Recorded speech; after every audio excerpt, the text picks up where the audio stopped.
สบายดีพบกับเบาแม่อีกเนาะมื้อนี้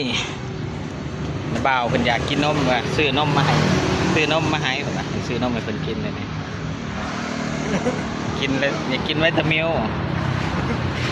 ซื้อนมมาให้เพิ่นจักเป็นได้แล้วใช้ได้บ่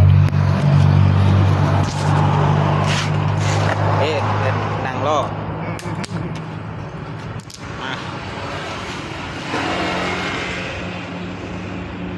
กินนม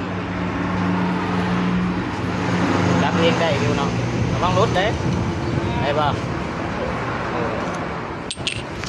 อยากนมไปซื้อนมให้เพื่อนฝากกดไลค์กดติดตามช่อง YouTube ของบ่าวแมวนี่เด้อเราได้เป็นกำลังใจเฮ็ดคลิปต่อไปนะอันนึงแต่ละมือกับทายได้กับนาบ่าวนี่กับนาบ่าวข่อยเองเนาะนี่เป็นจะเป็นเบนิมานี่50 กว่าปีแล้ว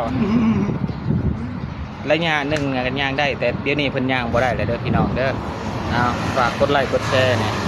กดไลค์กดติดตามให้นี่เด้อ